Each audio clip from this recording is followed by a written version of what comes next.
Hello everyone and welcome back to another episode of the Creators Connect series. If you are a returning subscriber, thank you so much for your love and support. I truly appreciate it. And if you are new here, please do consider subscribing if you like this video. In today's episode of the series, we are joined by a model. Yes, I said it, a model by the name of Lethukwenama Letsoalo. She's actually a medical student in the final year, but I brought her onto the show in her capacity as a model. In the show, we talk about Letsy's biggest lesson from shooting her Nivea commercial, and we also learn how she's able to balance her medical degree and her modeling career. So just sit back and relax and let's connect with Letsy.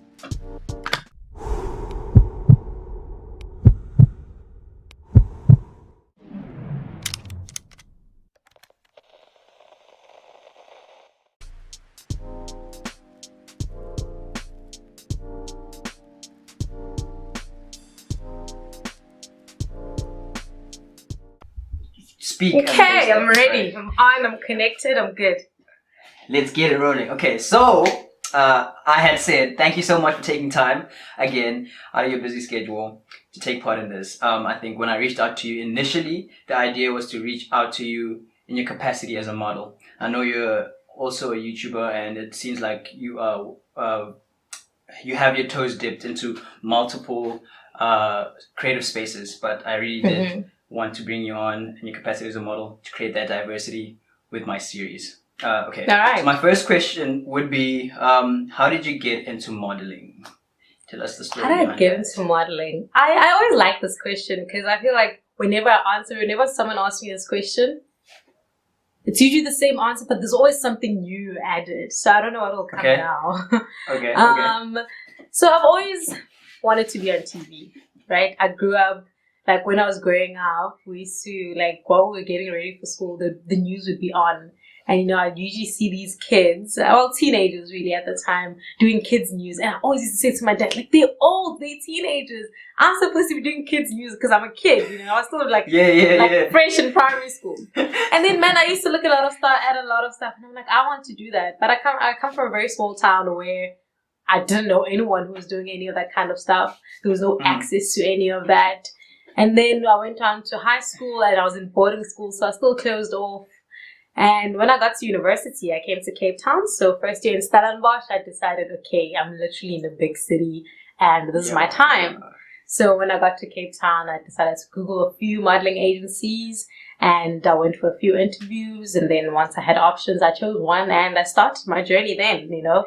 So it's something that I've always wanted to do. And when I had the opportunity and I was in Cape Town, I was like, okay, literally, I'm taking this and I'm going with it. So once that journey started, I was very happy. Like, love the camera. You love it. I can see it from, like, your presence even in front of the camera on your YouTube channel. It's like, it's so natural. I really admire it. I wish I had that kind of, like, you know, pizzazz in front of the camera. It's super cool. Okay, look at us. Being kind. Okay, tell us, I mean, I don't know how much people know about modeling and what it demands. Is it a demanding career? And if so, how demanding is it? Okay, so I'm going to speak for myself because I'm doing this part-time. I can't do it full-time because I'm studying.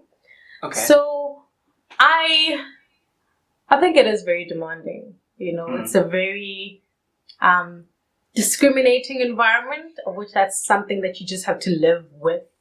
Sure. You know, and I mean, a lot of changes have been happening over the years, especially recently, and but they're very small. Like in the media, it sounds like it's big changes. Miss SA now has plus size models, but the changes are very, very minuscule. And sure, I don't think we're going to see change anytime soon, to be quite honest. I mean, a lot of brands are actually pushing that, so which slowly pushes the industry to go towards that direction. But so I think it is very demanding because you have to look a certain way, right?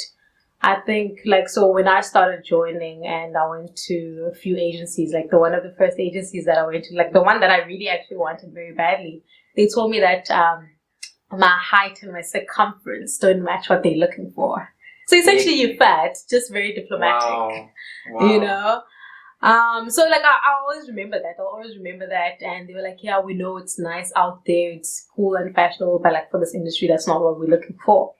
So what you find that a lot of women, especially like African women, find themselves in that situation, and that's when people start going on hectic diets, trying to lose weight, with different means, of course, mostly unhealthy.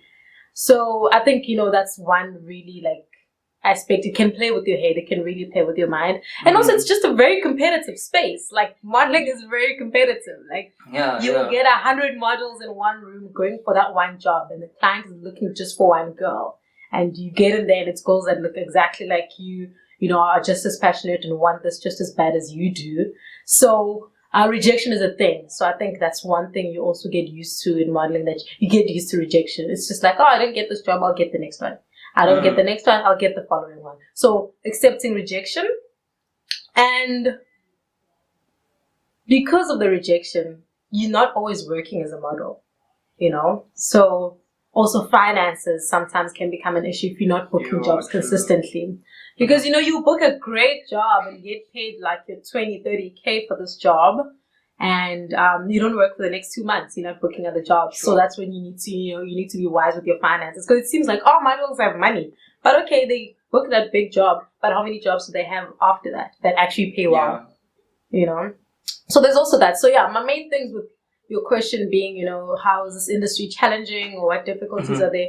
I think it's basically like literally like the body image issues that goes into mental health as well. It's the finances and just being able to accept rejection. So those have been the main things for me.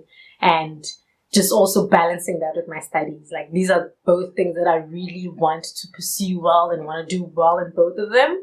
And with both of them, I've found that I've had to make sacrifices here and there, pull back on this, go forward with this, and vice versa. So I get to do that a lot. But I enjoy it. It works. It works. So those are the main things to look out for when you're in this industry and just to be aware of. It's actually pretty interesting that you mentioned balancing it out with your degree, which we'll talk about a little bit later. But I'm really interested to know. You mentioned that it's a very competitive space, which is super cool. Because I have a question right here: is how do you stay on top of the game in this industry? Like, how do you make sure? Like, is there any way you can personally influence your position in getting a gig or a job, or staying on top of the ranks? That's a good question. I think that's a question that everyone wants answers to. Like, how do I make sure that I'm booking more jobs? How do I make sure that I'm performing better than I did last time? Yes. And to be honest, there's no simple answer. There's no straightforward answer. A lot of things influence how you perform and how you do in front of that camera. So it's just working to improve that. So I think, things that I've heard from people and within my agency and just my journey over the past 5 years is like, it's a lot of personal work that you need to do. Like I've found that, if I prepare really hard, a lot of those jobs that I book, and like if I'm in the mental space where I'm like, okay, I'm going to journal about this job, I'm going to get it. Like with Nivea, like you were talking about the Nivea commercial, So I did a commercial for Nivea last year. This was 2019. I started auditioning for Nivea in 2017. 2017, I went for an audition for Nivea. I didn't get it. 2018, I also auditioned for Nivea, and I got a call back. So I was shortlisted, and I still didn't get it. And then 2019 was my time, and then I got it. So I think that's also because it's really been consistently there. Like I was like, I want to work with this brand. I want to do something with this brand, and it finally came to life. Because so I'm like, I believe in the spiritual aspect of things. Like I had 100%. To manifest that. I had to manifest that. But also it's just making sure that you have good communications. So like, and good connections with people that you encounter in the industry. I can literally give you all the casting agencies we use in Cape Town. Like there's only so many. So it's usually the same casting directors. So when you're there, it's just having good energy with them, connecting with them, greeting them, knowing people's names. I think that kind of makes a difference, because sometimes when I'm in front of the camera, or like when I go into the casting and they're like, it's you again. So there's already that connection. So there's already some form of relationship. Not that it influences a great deal, but that's something that puts you at ease, because now you've broken the barrier with this person. So when performing in front of the camera and they're directing you and telling you what to do, then life is a bit easier. And practice. We always get briefs. I think the thing with this, is that briefs literally you get it the day before, 2 days before. You never have like a week to prepare unless it's a callback. So just literally practicing, I found that it really works. It's very awkward in the beginning, but just standing in front of your mirror and going through your brief, like, okay, they're looking for a black girl. They want it to be natural, with natural hair, authentic, loving. So, those are all the emotions that you try and portray in front of the camera when you're practicing for that. If there's a script, you go through the script again and again and again until you get it, until you're happy with your performance. You do self-tapes, self-recordings for those. And once you get in front of the camera, some things they change, they're like, okay, they ask you to do something different that wasn't in the script. But you're ready, you're prepared, you kind of have a feel of what they're looking for. Your head is in the right mind space for that. So I think that also really helps. Otherwise, the rest of it is really just timing. And are you the one they're looking for this job? You can work pretty hard and do the best performance, but if it's just not the person they're looking for that job, then you're not. Unfortunately. Wow. So that's crazy. I think it's super cool. You just keep on tapping into questions that I'm gonna ask.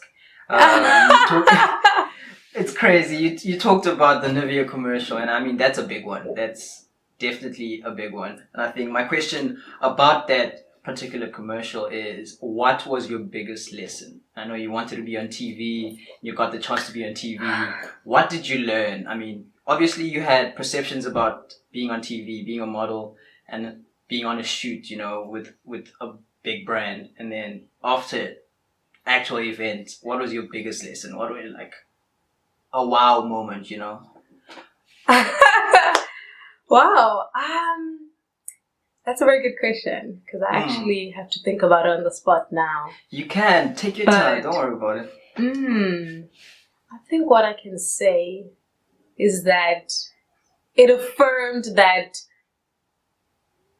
vision boards work, manifesting works, and if you really want something, it really follows you, And I had my whole journey with that commercial it's a story and a half, So there were a lot of factors that would have influenced me just not doing it, but I literally still went for it. So just to give you a synopsis of what happened with it. So I got the casting brief. I went, and it was actually, so I got the casting brief, and after that, so I enjoyed it. So I prepared myself for it.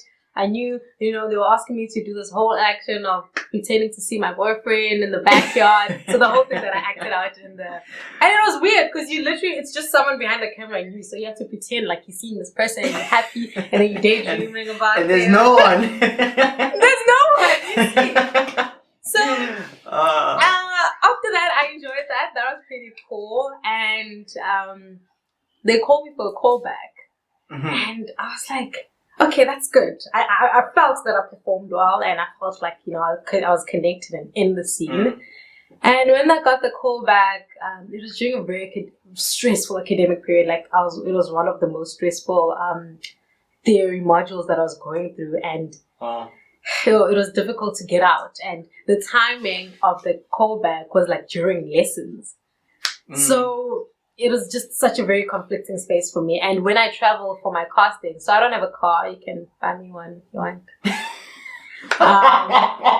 I take a train. So I usually take a train from Tiger to Cape Town. So as unsafe as it is, that's my mode of transport. I just don't take, phones and expensive gadgets because they've stolen them on the train as well, as I was pursuing my modeling career. So anyway. Wow. Crazy. I know, and the thing is, it's so cheap. I literally pay 8 rand to town and 8 rand back. So it's really, really super cheap. So, and that's what I've been using, and it's been working for me. It's working on my student budget, and obviously I'm not mobile, so I have to use public transport. But on this but also, it has its own delays, it has its own problems. Yep. So on this particular day, when I had the call back, it was at 9 in the morning, and I'm just like,